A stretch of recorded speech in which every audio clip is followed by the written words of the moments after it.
We have a title that I think is very suitable. It must be rather good because several people said they had to come because they didn't know what it meant. In other words, success is the accomplishment of the necessary. Now, that just sounds like a few words, but there's something behind that idea, that actually there's no success unless the cause is right. To succeed in a cause that is not right is not success. Therefore, in all of our thinking, we have to work to understand the world we live in and the laws that govern it. Now, for instance, we know that the child coming into life begins to learn some ordinary things from the family, and this might be considered the home school. Beyond that is kindergarten and grammar school. Then comes high school. And then comes the university. And then, for that matter, education ceases. But there is one other school beyond the university. And if we betray that school, we're in great trouble. The Rosicrucians call this other school the College of the Holy Spirit. And all education fails unless it leads in the end to the realization of the spiritual foundations of human society. We are now suffering from the result of stopping our education before we reach the College of the Holy Spirit. We think we are here to achieve material success. There is no such a thing as material success that has any meaning. It is simply whether we are comfortable or uncomfortable on the journey through life. The most important thing is the journey, not the comfort. And we've been working too long on the problem of the comfortable way of passing through 70 or 80 years. This is not what was intended or the reason and proper cause of life. Therefore, it seems needed, or at least useful, to devote a little time to the study of this problem. Actually, to begin with, then, let us remember one very interesting thing. The school of the Holy Spirit is the school of nature. It is the school of the immutable laws and principles that govern all things. Whether we want to or not, we are in that school. Some are trying desperately to play hooky, and the result has been difficult all the way along. Others do not know that the school exists. Some deny that it exists. But the unknowing and the denying all lie down in the same earth. There is no achievement, no security, no success apart from the experience of adjustment to universal procedures. Therefore, in this emergency that is now arising in the world, it is especially important and useful to become aware of something of these causations with which we must all work. Now, to begin with in our little problem, we are going to start with the idea of the great text of nature. And the great text of nature in this case will be the text of human nature, because we are part of that division of nature which is concerned with the maturing of humanity as a group or class of creatures. The school of the Holy Spirit, as it relates to mankind, therefore, is a school based upon tradition, observation, as Bacon says, and experimentation. The greatest cause of our delay and difficulty is our refusal to accept the evidence that nature provides. We consider the human evidence very important. Natural elements are evidence, something to be avoided if possible. But in this problem, there is no avoiding the facts of life. So we begin with considering the problem of nature as the final teacher. Now, humanity exists in this world as a result of three basic conditions, circumstances, or realities which are undeniable. These things are unchanging, immutable, and must be obeyed. And those who are born to obey are not born to change the laws of obedience. We are all dependent upon three bestowals of nature: air, water, and food. These are the fundamentals of material existence. There is no avoiding them. We can live only a few hours without air. We can live only a few days without water.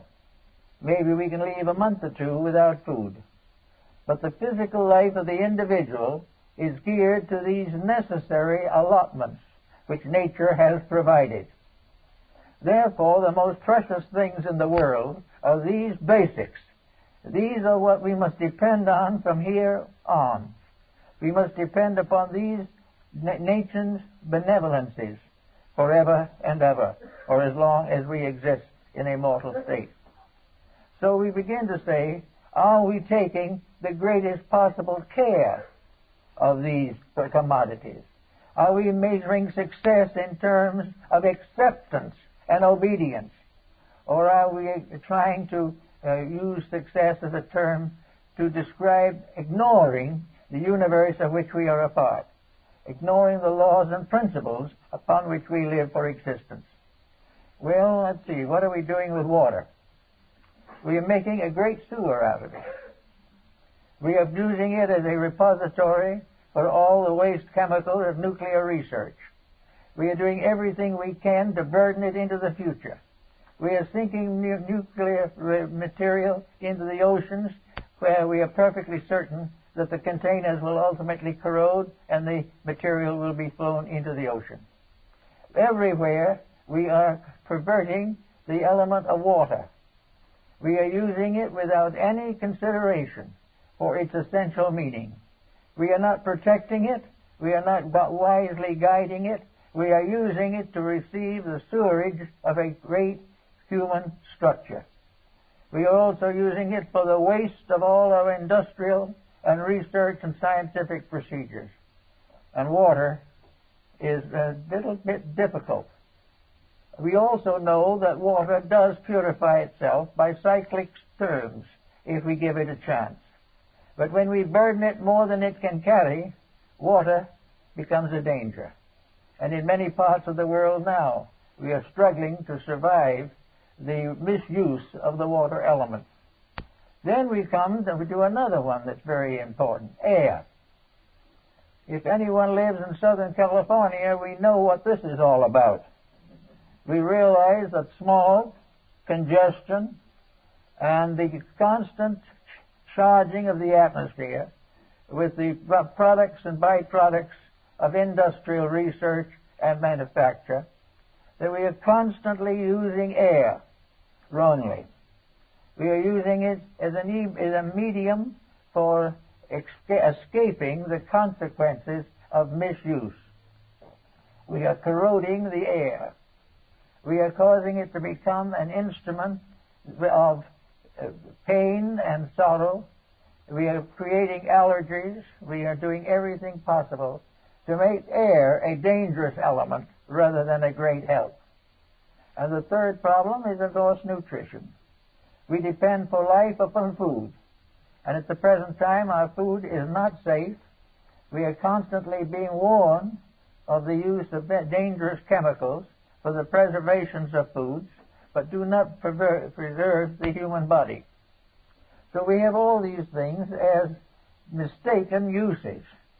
Now comes the question, what would happen if we tried to use them correctly? Well, that would be pretty serious stuff.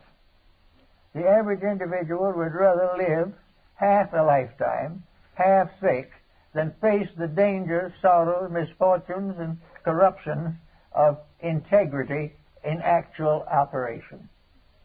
We are afraid of the truth. We know that the truth would undermine nearly any institution that we have, because very few of them are based upon a solid foundation of integrity. To dispose of our present rules would result in chaos. And if we tried to put in more important and better rules, it would affect economically most of the people adversely. We are afraid of loss of money, but not afraid to lose our own lives. Therefore, we are constantly suffering We are paying huge hospital bills. We are mortgaging our futures in order to maintain a status symbol, a way of life which is not good to begin with, but for which we feel we have no escape. We look back on all of those nations that have gone before, and we should pause. Now, when you mention the past to certain moderns, they become very indignant. We shouldn't think of the past. The past is dead. What we don't realize, though, is that we are dying with it. In a few years, we will be part of the past. There is a great deal we have to consider here. So we go back to the past, and we'll find out that every civilization that fell because it broke natural law. It broke natural law by avarice, by all kinds of ambitions, by the misuse of power, by all of the abuses of beliefs and doctrines and religions and sciences that made up the past for humanity. Many of these institutions were dangerous, and some of them were mortal. And the past is now mostly dust in the deserts of the world. So the past becomes, however, a very valuable teacher. The past tells us what happens when we break the rules. And it also reminds us that for the most part, so-called civilization has been a progressive breaking of rules, in which each step of the way, by means of a power pressure, causes the individual to believe that he can live contrary to the laws governing the universe in which he exists.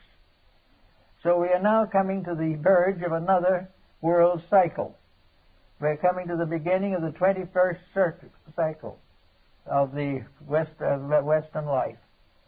Are we prepared for this? What are we going to give to the 21st century? Are we going to give them great organizations? Are we going to keep on buying and selling billion-dollar corporations from one nation to another? Are we going to continue to build munitions to protect us from each other?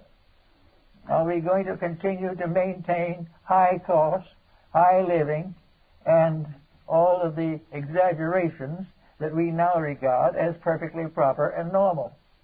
If what we take into the next century is merely the continuation of what we have now, and our processes and policies are the same as they are today, the 21st century will go down as a still worse institution than the one we have today. We are going to have to build some kind of an integrity into this thing, or it will not survive the misuse of rules. We look around us all the time, and we see what we are doing to the ecology. We see that what we are doing to the natural resources. Not long ago, it was estimated that our petroleum supply would last for another 40 years. After that, what are we going to do? Oh, everyone is perfectly happy. We'll find some other way of getting around. Well, one way would be bicycles. We're not going to be able to get around. Everyone is thinking of, we're going to have new atomic power. We're going to live in a paradise which will permit us to break rules forever and be more comfortable as a result.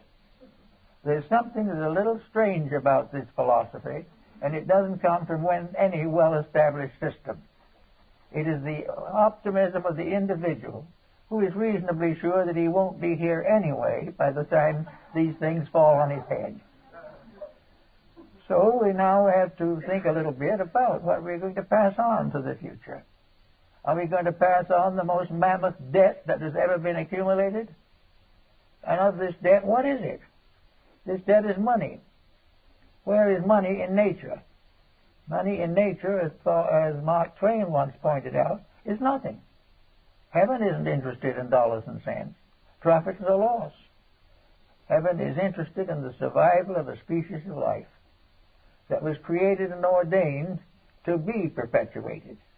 And in the old scriptural writings, this life was placed in a beautiful garden and was made to be the gardener, in order that the guardian might be proper and all would be well done. There were rules set down. And what have we done? We've broken all of them. And we do it with a good nature. We begin to feel as though the rules that were set by the gods perished when man took over the rulership of the universe. But he's having trouble trying to claim this universal rulership, because every one of many dictators wants the job, and they kill each other to get the job. And the Cain and Abel will come back to us again. The struggle for power. And in this struggle for power, the universe is absolutely against all monopoly. The universe is for honesty and integrity. And without it, it will not reward any living creature. We see already what we are getting into. We realize that we are now in short supply. We know, for example, that by means of World War II, we have so depleted many of our natural resources that we have probably taken at least 20 to 25 years off of our future expectancy for any of the various elements involved. We actually shortened our futures by wars. We allow complete waste, not only waste but savage waste. We not only have wars but revolutions. And in the last 50 years, we have managed to murder off probably 500 or 600 million human beings in one way or another, not all with a gun. Some with suffering, some with starvation, some with sickness, some with just pain, discouragement, but many by absolute frightful cruelty. And many peoples have turned upon their own kind and destroyed them for the sake of an almighty dollar or another step forward on the ladder of dictatorship. So all these things are now in part of our heritage that have to go on to the future. And it looks pretty miserable. Now, against all of this, however, there are certain good signs. We are not left completely without leadership. And we realize that human beings down inside of themselves are perfectly aware of the fact that they are more than merely pawns in a game. The average human being does not really believe that he was created simply to die for somebody he never heard of, and who is doing nothing good for anybody. We all want to see a better world. But as we said in the subject, which I think is important, that this success in this search is due to the ability to determine value, and having found it, to live according to it. And without this value sense, we will not have security. Now, we probably lost 20 years or 25 years of the next century's materials by wasting war in this century. We will cut down the ability to pass on to others resources which we have wasted hating each other. And what is done of the hate? They all have gone to sleep in the earth, and nothing remembers them or remains of them but sketchy history, which is subject to constant revisions. So we have no foundation here for any particular security. Now we also, however, are terribly afraid. We are desperately fearful that if we make any major change in our policies, it will result in impoverishment. We are quite certain that in order to maintain the high standard of living, we must continue the present processes. But actually, we are not maintaining the high standard of living. We are maintaining the high standard of dying. We will probably be among the richest in the graveyard, but they will not do much good to anybody. Now, we are afraid to definitely to change these various monopolies, industrial, financial, and political, for fear that will cause our standard of living to be reduced. We will not make so much money. We will not have so much say politically. But what will we have in security doesn't seem to interest anyone. For the reason, I think very few people have ever had any kind of security. We have inherited the miseries of the past and are planning to pass them on to the future. And with these miseries, the great hope is that we're going to have a big time while it lasts. This is the secret of the success of cocaine and heroin. No future, but a big time right now. Here our young people are doing the same thing. No one is really thinking about solving problems. They're thinking about fun generation. A generation of extravagance, a generation that is devoid of foundations and a system supporting it that doesn't want foundations, because foundations will affect profits and loss. So we now have to face some of these things in the terms that we can face them. There are things we can't do as individuals, but there is a power that will do them. But we can be a part of the power that sees what needs to be done, and will try in what ways that we can to fit our own personal life and destiny into the plan as it should be. We can all be part of an improvement of the situation. And among the improvements, already ecology is coming in. People are becoming aware of these things. We are becoming more and more aware of the danger of allowing species of life to become extinct. We are coming to realize more and more how we are changing land into desert and desert into condominiums. We are now fully realize a part of this problem that we face. But it all seems strangely remote, and we're quite sure that the boys and girls of the next century will solve it all. If they solve it all, there's only one way they can solve it, and that is go back to truth. Go back to the realities of things and find out why we are here. Well, many people think they know. Other people are quite certain there is no reason. Well, probably the great dominant today is that people do not believe there is a reason why we are here. We are simply the extension of a biological process. We go on because our ancestors propagated, and that's the beginning and end of everything. And if we are not careful, we will inherit the faults of our ancestors as part of our heredity. Actually, this is not the basis of anything. If this was the basis of anything, substantial or real, we would have a gradually accumulating development of material resources. If we had lived intelligently for the last 5,000 years, we wouldn't be where we are today. We wouldn't be in the midst of a great power struggle. We would not be in the midst of a situation in which a country is perfectly willing to murder off half of its own population in order to accomplish a temporary political advantage. These things do not belong to a civilization that is going somewhere in the eyes of truth and God. Now then, we can also, in our way, begin to explore these little matters and to discover in all the levels of life that success in living is the result of the discovery of the answer to the reason for existence. We must know why we are here. And we must realize that if we are here simply to die, we have already achieved the terminal condition.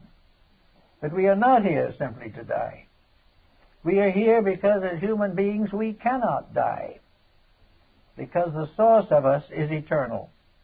The source of us is immortal, and we have created the fabric of mortality. We have transferred the rulership of life from the great powers of life to the little petty despots on our material and economic level. We do not belong to a physical order of life. We belong to an eternal law order of life that rises in the universe, that goes on and on and on to the fulfillment of its life. Behind the entire process of human existence is growth, evolutionary development, the constant enrichment of the inner life, the constant outgrowing of all old mistakes, the constant visualizing of a tremendous destiny for which we are created. We are born to go past these planetary walls beyond the stars. We are here to live eternally in the light of truth, growth, and experience. We are here to become God-like, and when we become God-like, we will become with God. These things we know in our hearts, but we haven't the courage to live by them, and we live in a world that refuses to accept them.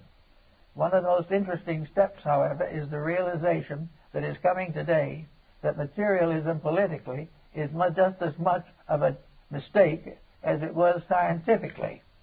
There is no way in which the world can become united except on integrities and ideals, and these are contrary to nearly all of the manipulations of policy. We are here because by truth we can grow. By error we become victims of our own mistakes. And the world we live in today is the punishment for the way we live in it. We have to face this. And to do this, we've got to begin to think a little more. But it's nice to read in the papers now and then, as recently, that there is a stirring in things, that there is a sudden recognition that old policies are not working. There's a recognition that the martyrs of the past, particularly the last 40 years, are really the heroes. They died for principles, and the thing that came and took their place without principles is a tragic disaster. Everywhere, integrities are beginning to show. Now, integrities can also have a part in our personal lives. We have to know and realize that the financial foundation of life is purely symbolical. The financial system is of no value outside the walls of this planet. We could take all the banking in all the world out into space and it wouldn't be worth a dime. It is part of the peculiar miasma that we have created. It is part of the punishment we have inflicted upon ourselves by our own materiality. We have deified the unreal. Now we have to suffer from it. But the only answer must come finally, that the entire process of controlling humanity by catering to ambition and wealth, this entire process is wrong.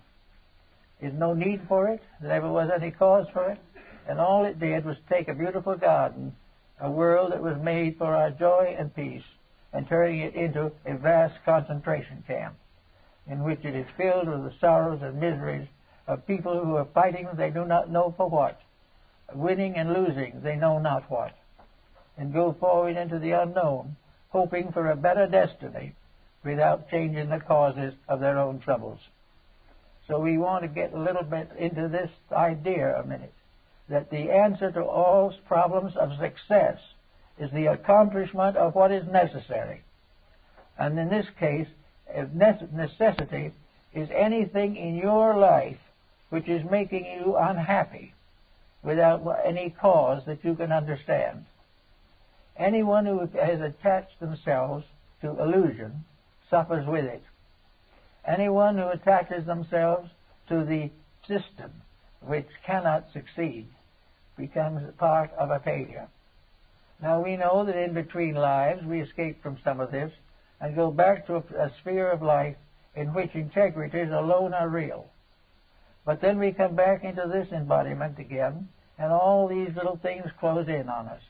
As infants we are brought up and weaned on materialism. We are taught to win at all costs. We are educated for big salaries. We are hopeful of high office. And we go along, and what do we have? Misery. And those in high office are just as miserable as those in low office. And there's a great question if there's any difference between high office and low office. The only difference is the person in it. And the people in these offices are just as much subject to misery as those who fail to make the grade. So we have to start building a little bit, if we want to, on the realities with which we are faced. Failure to do so is to lose the advantage of a new century coming in. This new century is not a division, it's not a sharp line of demarcation. Two-thirds of the people living today will take part in some part of the maturity of the next century. They will be born, they were born here, and when they're 12, 15 years old, or 20 years old, they will come into the new century. And if they come into the new century by merely projecting exactly what they are now, our next century will be exactly what it is now. Of course, there's one hope. That in this situation, it's getting so bad now here that it may be that we will be forced to make certain basic changes in order to make the next century in any kind of a commendable form. We will just simply go on making the same mistakes as we have been making. I think we will have to create a new concept of value. A concept of value that will have to be just as firm as a religion. Just as most people believe in God, we're going to have to find a system which believes in truth, believes in reality, believes in good. We cannot simply drift along without any solid belief, except the paycheck, without getting into continual difficulties. We have on the borders of life at the moment these grave dangers of further military aggressions. And these will come probably unless we discover that the whole thing is a tempest in a teapot, and that a great political, military objective, such as World War II, is just a group of frustrated people without any sense of right or wrong, or without the courage to live what they might consider to be right, will become involved in a struggle which costs the lives of most of them and costs the future of the world. These things do not have to be. We don't like it when wages are not high enough, so we strike. We do not like it when conditions are poor, so we revolt. The time to come now is to revolt against the one great enemy, materialism. To revolt against the value of wealth as opposed to the reality of truth. Only by some such media as this can we start in. And have we want to become a success in this search, we will have to be the ones who are able to discover the solution, by means of which integrity becomes the answer to all the questions. We have to now start a little bit in our own way. Now, we're not going to be in such a bad shape if we do something about it. But if we wait until all the values are gone, then we are bound to have greater trouble. Wood is a good material. We're wasting it by the millions of square feet. But wood is replaceable. Trees grow again if we don't take the land away from under them. But we're doing that too. We say we can replace them, and then we cut down thousands of feet of them to build another town. We are not careful of these things. But with a little luck, some of these processes can be changed and adjusted. When gasoline is gone, it is gone. There's no way of doing much to it. And it is estimated that we have more than a 40-year supply. And at the same time, we can't find a place to drive or anything else because the car's on the road. We are buying cars without any realization of what to do with them. They're all clogging us like some kind of clogging material in an artery or a vein. We are creating an anabolism of one kind or another. We just simply tied ourselves up into a hopeless tangle. And this tangle is increasing. And another little point that's nice about it is that these advertisements for cars are getting more and more tempting. And now we are assured that you can have a car that is the ultimate in comfort, the ultimate in luxury, the ultimate in beauty, and that you can go 100 miles on this machine without even feeling the road underneath. You're practically flying. But what are we flying to? Why are we in such a hurry? Are the people we're going to see really worth all that? And if we're going home, are we that anxious to get there? No, this is what? The complete way of making sure that we're going to have no fuel. And we are told that while there are small still areas where we might find it, we wonder sometime whether or not that we are taking fuel out of the earth in a kind of transfusion process. Are we taking the lifeblood of the planet? That oil is here for a reason. If we destroy it completely, or make it where it can't replace itself, and it can't, what is going to happen? Little by little. Has this something to do with changes in climate? Has this something to do with the mysterious forces of earthquakes? Are these things simply the individual continuing to deplete natural resources without necessity? We don't need the car that is practically twice the length of the garage. We don't need all these wonderful luxuries. I remember long ago they built an automobile with a bar in the back of the front seat. We don't need that, really. with our present alcoholic rules on driving, that wouldn't be very successful. But the point is, here we go, selling something that is taking the lifeblood out of our resources. We are not in any position at the present day to know that we can have a substitute. And will the substitute be more dangerous than what we have? And if it is more dangerous, will we do it anyway, simply because we must have the substitute? All these things go on and on and on. So we now face a very definite problem. We look forward to a new century in which many of these problems should and could work out to the advantage of all mankind. But they will not work out unless the people who move into the 21st century have a different basic attitude toward life. Unless they learn from the sorrows of the 20th century, they will not be able to save the 21st century. We cannot do it by simply projecting our mistakes, by maintaining at all costs a standard of living that was never sensible, never necessary. The idea that we have to have more is not necessarily the answer to the problem. We could also have it might cost less. We might not find it necessary to make all these sacrifices of integrity and honesty if we were satisfied to live as we should live. Now, if we want to see how should we live, that's another question. And I imagine there is an answer for that by each person, and it'll be a little different in all. But the substance of the matter is very basic. We are basically here to grow, to learn, and to live. We were put here by a power that is greater than ourselves for reasons that we do not fully understand.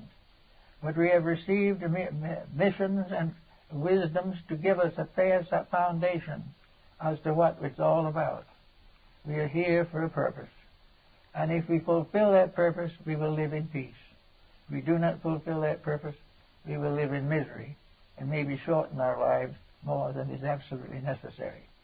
So if we can go into the next generation, or the next century for that matter, with a little different attitude, we can mold things before they get set again. If we move our present population into a better environment, or a greater potential of environment, perhaps we can move it into something important. If we take them into the 21st century and we tell them frankly, we're out of gas, so let's forget all about that. And we are in need of a major change in our entire system of nutrition. We have to eat to live and not live to eat. We have to do something worthwhile with the food. What is the use of feeding an individual who is no good, either hungry or full? The time has come when food is part of the material necessary for growth. It is not simply a luxury. It is something that we must use in order to do something with life. To feed something that is doing nothing and going nowhere is not part of nature's plan. Nature wants things to be used to advance the causes of life and to advance the realities of life. And if we will advance these realities, we will be protected. We also will find when we go into the next century that there is nothing reasonable about war. What is the use of it? What does it do? It is a continual scourge upon the face of the earth. It is constantly devouring resources. It is shortening the pages of history in order to take care of modern grudges. And what is behind it all? Ambition. The individual struggle for power. The struggle of the individual who really can never have more than an important monument in the graveyard. No one can win. The great world conqueror goes down to the dust with the humblest of his victims. So why start it in the first place? Why should an individual who is short of life spend most of his time trying to be better and become in the end too tired to live? All these things are part of the question of what is success. And we know that finally success is actually the final discovery and application of the laws of what is necessary. Necessity is the great need. And this necessity is for peace, for friendship, for fellowship, for understanding. It is a peace that can never be justified by the struggles and confusions of our present life. In the 20th century, we lived the most dangerous life and the most dangerous century in the history of mankind. There is no proof that the 20th century really picked us up into a higher standard of consciousness. It simply made us more money conscious, and it subjected us to the grabbings of ambitious rulers and potentates of one kind or another. So we have to get ready for this. So let's see now how we're going to do this, a little bit of it. First of all, we can prevent the further escalation of some of our mistakes. It is not necessary for anybody to drive a brand new car every year for the rest of his life. And there is no need for the ones he has left behind to clog the streets and roads of every country on earth. There is no reason why it should be any different with a car than it was with a horse and buggy. When you bought a good horse, you used it. You were good to the horse. You took care of it. You made sure that it had all its needs. And if it got sick, you sent for a veterinary. Every time a horse didn't feel good or needed a new shoe, we didn't take it out and trade it off. We got it fixed up and put it back. And in the course of time, our children and our children's children loved that horse. And the old biddy lived all along and finally went out to pasture. All these things were very simple and couldn't cost much. But now that would be terrible. Oh, we have no time for things like that. And that brings another problem. What have we time for? We have no time for anything, particularly hard work. That is a very disruptive figure. Why do we have so little time? Well, because there are so many things to do. One of them is to spend 4 hours a night at the television. That is really changing the course of history for the worse. Then we have other things. We have telephone calls that go on for hours every day. We have trips here and trips there. We have all kinds of social conferences. We have all kinds of political conferences. We have almost everything you can think of except a little rest. We don't need any of these things. They are taking the time which we should be used doing something of permanent value. We should not be getting rid of the children by sticking them in front of television. All of these changes must come. The individual must gradually realize that a well-planned life is important. Now, of course, you can always tell him or let him think that he is really wasting time, because if he's a good man or a bad man, he's going to be equally dead when the time comes. But this isn't actually true. If he were equally dead, if we were any of us dead, we would not have been created. God does not create death. God does realize that death is a shadow. It is a break in the continuity of things in order to break up impasses that humanity itself hasn't the strength to change. By putting an interval between, we move people into new environments, but nobody dies. But everybody who fails to do something with life comes back without the qualities and conditions he should have developed. So regardless of whether there's a future in it or not, we have a perfect right to use what we call time as usefully and helpfully as possible. And it should be a happy use. Nature never made it necessary to make misery the basis of growth. It is human beings who make so much trouble that their misery forces growth upon them. But growth can be achieved gloriously and happily and healthily. It can be a vicarious process, or it can be a conscious process. But whatever it is the opportunity to be a little more tomorrow than we are today in essential values. Better friends, better families, better loved ones, better children. All these things can grow. And growth is the secret of life. Growth is what we are here for. And as long as we grow, we are safe. If we stop growing, it becomes necessary for nature to give us a swift kick, because growth must go on. And if we do not voluntarily grow, then we must have it forced upon us. If we grow vicariously, we also have to realize the dangers of being unhappy because we're not doing the things we wanted to do. The reason being that we shouldn't have wanted to do them. Nature does not take away from us anything of value. It only separates us from the unvalued, or that which is without value, and which we have allowed to take over the rulership of our lives. We are here to get ready for the next generation, getting ready ourselves. Many people living now are going to live in the next century. They're going to live in a new environment of a kind. But if we continue to let the old slop over into the new, we can destroy its integrity. When we step across, there should be a really good reason. Now, I think that good reason is in the making. We are seeing around us all the time now an increasing realization that something is desperately wrong. We are beginning to recognize that materialism was a dead loss. We are beginning more and more to recognize that wealth is a desperate, evil problem. It is a problem that has destroyed more than it has created. Some of the poorest people in the world are those who are wealthy. The wealth has become a blind alley. It is a going nowhere. It is something that is a false start and a false finish. And as surely as we gain it over the years of living, we must leave it behind when we go. There is no way of carrying it forward. And that in itself is the proof of its values and its lack of value. Wealth is something in moderate amounts may help us to live back more conveniently and more artistically and more helpfully in our world. But as an end in itself, it is a dead loss. And it is a dead mistake to believe that wealth is power. Because in nature there's only one power, and that is the power of good. Evil has no power.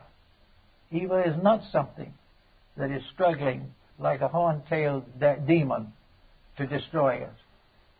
Evil, so-called, is simply our own self-centeredness in which we strive to believe or want to believe that it is possible for us to build heaven on earth, that it is possible for us to have everything we want, no responsibilities, and no interest in other people. Well, nature doesn't allow this. It's not part of the principle. It's not something that was intended. And as a result of that, we can't succeed in it. But now we see new people coming along. We see new organizations coming along trying to solve things. We find reforms breaking out all over. We are beginning to subconsciously receive the impulses and impressors that nature is sending with the promise of another century in which to achieve something more. This century could be set aside as one of the great failures as far as humanity is concerned. There is really no experience, no value in it. All the inventions, all the wonderful discoveries, all the shuttles and all the missiles and everything you can think of, they're all a heap of dead loss. The only thing that is valuable is that the experience and the constant flow of conditions will help us to discover the basic friendships and integrities by which we can go on without war and gradually reduce crime, get rid of narcotics, and take care of the various social problems simply by the realization that we don't need them. This isn't a great big deal. But if more people become individually free from the temptations which cause compromise, you will find that little by little the peoples of nations will gradually become sufficiently aware of value to influence the elections of their leaders or to create a new system of appointment. We can gradually take the ulterior motives out of government by developing integrities. If we did not succumb to temptations on some level, we would not be having a poor government at any time. So we've had to find out a little bit about nature's plan. We must say to ourselves, what is the real plan behind all this? Well, it seems to me that probably the ancients were pretty well, but finally This world is a school. It is a place of learning. You turn in your papers and have them graded. And if you're particularly good, you get a better mark. If you're particularly poor, you may have to do the grade over again. But it probably is all education. And education is the release from within the individual of the divine and soul power with which he is endowed. The purpose of education is to make the best part of man ruler of the rest. When the individual is governed not by the mind or the body, but by the soul, when the inside in its integrities dominates the outside, we will have the same thing in society. We will have a society of people living simply, living reasonably, but living happily, because they are fulfilling the useful things of life. They're not dodging responsibilities. They're not hipped up on hot rock music. They are not caught in narcotics. They are not caught in all of the dissipations and immoralities that are affecting our present generation. They are doing things that are interesting and valuable because the inside is being expressed. As it is now, we all have inside. We all have soul power. We all have soul consciousness, but we're not doing very much with it. We allow it to be obscured by every temptation that comes along. We allow ourselves to fall into emotional stress. We allow ourselves to make a strange kind of happiness supreme, when this happiness doesn't really make us happy at all. No one is happy because he's intoxicated. Actually, it is defiance, frustration, indifference. It is the realization or belief that there are no values in life. There are values in life and always have been. And it's not until we recognize these values that we will begin to live safely. And it is very important at this time that each person begins to control and direct. He must say to himself, what makes me happy? What is it that is really making me have a good time?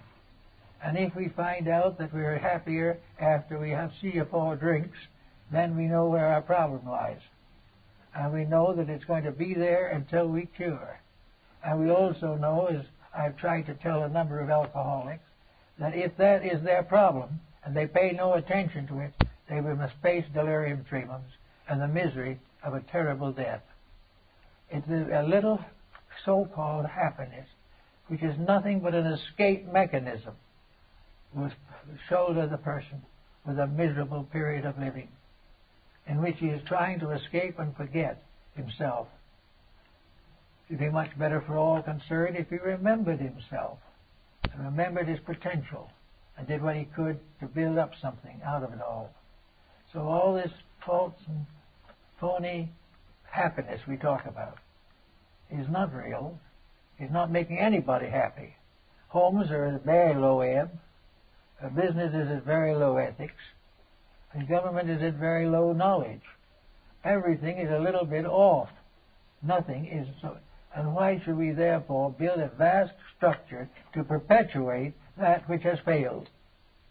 Why should we vote enthusiastically for the continuation of a condition that has been wrong and outmoded for hundreds of years?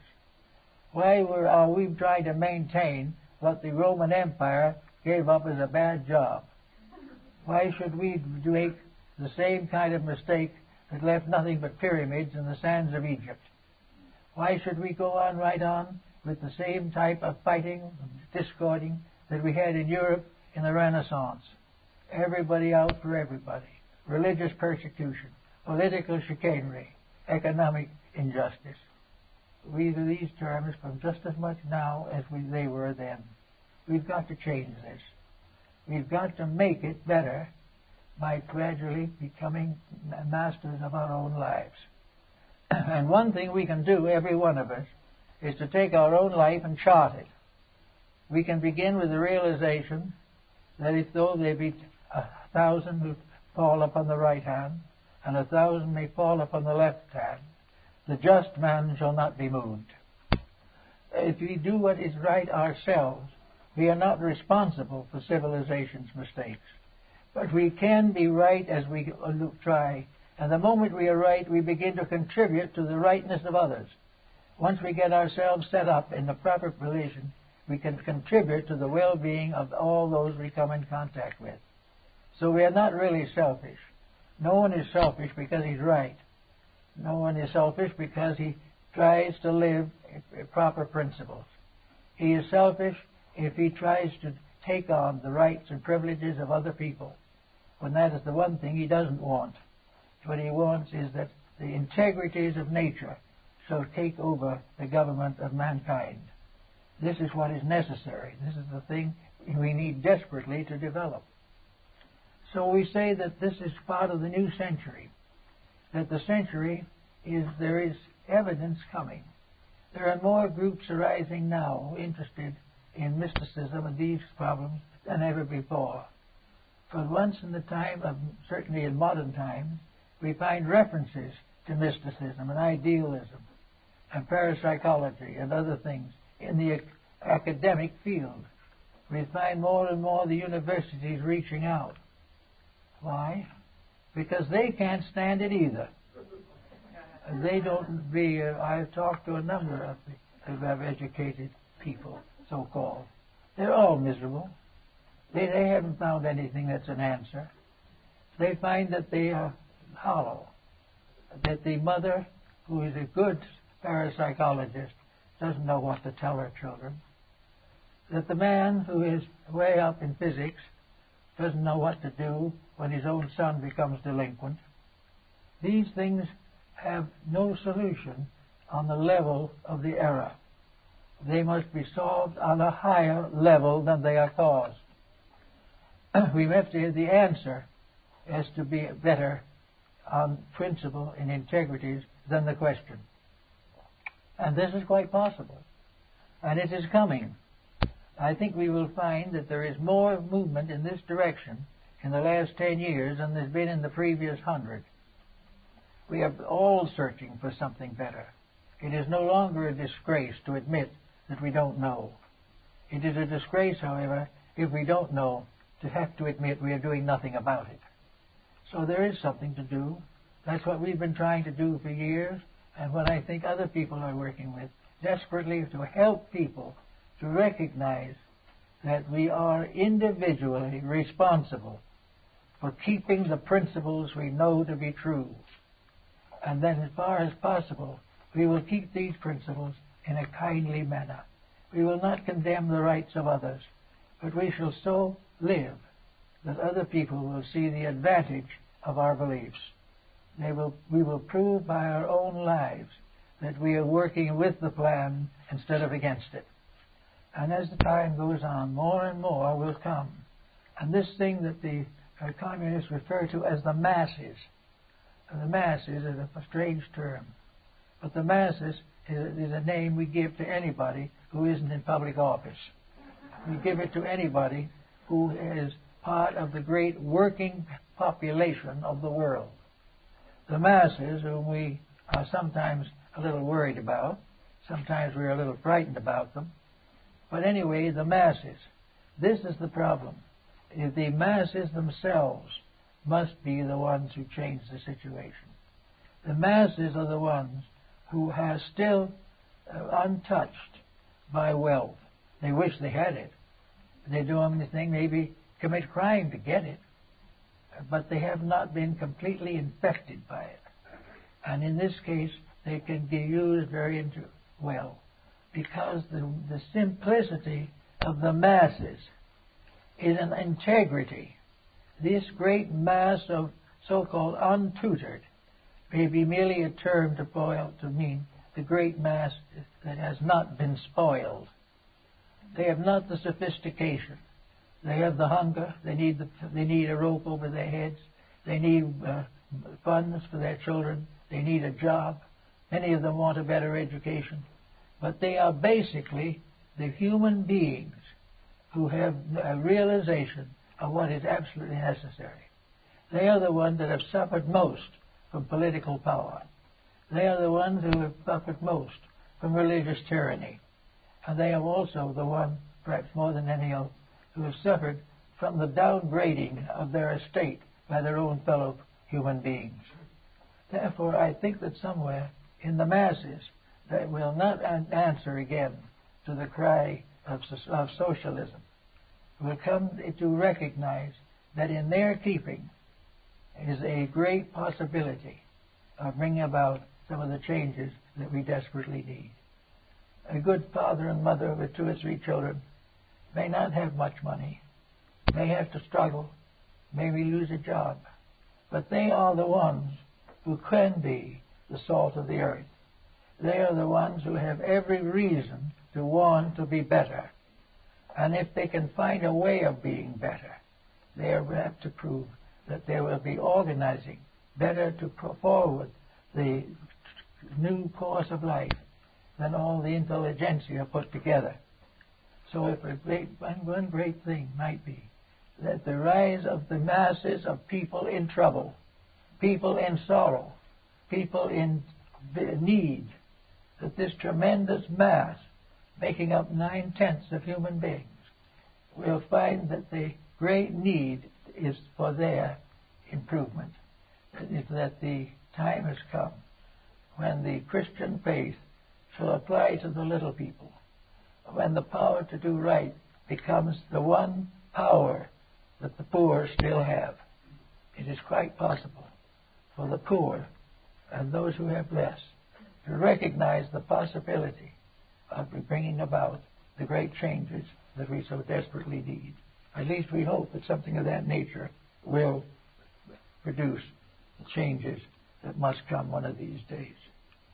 So we want to try to understand that the answer to the problem is to recognize the need to stop what hurts and start moving toward what heals. There is no use trying to fight out the pressures and problems of the past. There is no need for another Roman Empire. There is no need for another Napoleonic Empire. There is not any need for another empire of Adolf Hitler. What there is really need is the rise of those benevolent souls who have become the great teachers and leaders of human progress. The time has come for the peaceful to stand as examples of what is necessary. We cannot survive another nuclear war, and there is no need to. But what we have got to do is to recognize that the universe is ruled by a divine power, that this power will guarantee that nothing will cease and nothing will truly end. But this power cannot reward evil with good. This power must be remaining in its own integrity. It must therefore say that if the game of chess is played too badly, the great power will come in, sweep all the pieces back into the box again, and start a new game. And this is the thing we would like to be able to say when the new game comes. We are it. That we are doing the things that are going to accomplish what we so desperately need. If we can understand this better, we have a better reason to look for more interesting things. The wonders and beauties of life, the greatness of the arts coming into form, better music, better education, clearer and simpler and more just religion, use laws that are fair to all, and the possibility of a new aristocracy, an aristocracy which is superior only in the fact that it is wiser and better, and therefore it is the natural leader of the world. And this aristocracy will never pervert, never corrupt, but will go down as the ancients knew, as the sages, the wise ones, the good ones, and they are the only ones that will not disappear in the waste of time. They will go on. And the great citizens of the world are the teachers, the wise and the loving.